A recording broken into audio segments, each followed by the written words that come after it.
ওসমান হাদি ভাইয়ের ব্যাপারে গতকাল কিন্তু আমরা একটা প্রেস ব্রিফিং আপনাদের করা হয়েছে এবং ওখানে যারা যারা এটার সাথে মানে ওদের থেকে তো আমি ইনফরমেশন পাই, মানে মেইন লোকগুলি আপনাদের ওই ইনফরমেশনটা দিচ্ছে।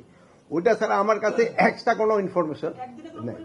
একদিনে ওরকম কোনো পরিবর্তন হয়নি, একদিনে আর ওইরকম কোনো পরিবর্তন। যেমন প্রথম আলোর এটা পরিবর্তন আছে যে সকাল পর্যন্ত আমাদের ছিল 10 জন, এখন হয়ে গেছে 17 জন। তারপরে আপনার ইসেরটা যেটা ওই কি বলে 30 সালের ওখানে যে ময়মনসিংহে হলো ওই ঘটনাটায় অলরেডি আমরা কিন্তু র্যাব 7 জন এবং পুলিশ 3 জন অ্যারেস্ট করা হয়েছে। প্লাস ওই যে নোয়াখালীর যে লক্ষ্মীপুরের ঘটনাটা কিন্তু তদন্ত চলতেছে। এটা এক একজনে এক এক রকম কথা বলতেছে, বাট তদন্তের পরে বোঝা যাবে এই অ্যাকচুয়াল কি ঘটনাটা। আর একটা হলো খুলনা, খুলনার একটা ঘটনা ঘটছে, ওটাও মানে কিছুক্ষণ আগেই ঘটছে, মানে 10টা সাড়ে 10টার দিকে 11টার দিকে ঘটছে।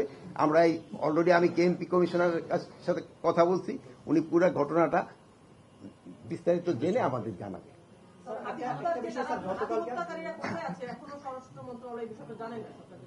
এখন যদি কোথায় আছে হইলে তো তারা ধরে ফেলতাম, যদি আমাদের কাছে যদি ওইরকম নিউজটা থাকতো তাহলে তো ধরে ফেলতাম। এখন কোথায় আছে এই জন্য দেশেও থাকতে পারে বাইরেও থাকতে পারে, বাট আমরা পারলাম তো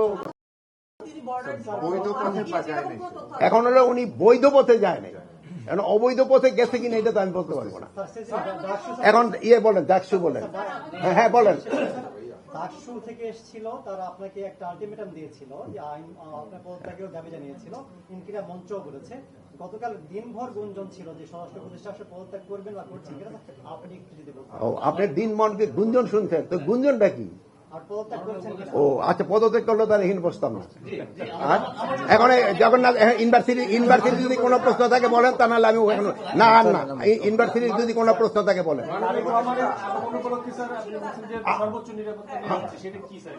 সর্বোচ্চ নিরাপত্তা ব্যবস্থা সব আপনার বলে দেওয়া যাবে না, নিরাপত্তা ব্যবস্থা না হবে। এখন বলেন না, কোনো ধরনের শঙ্কা নেই।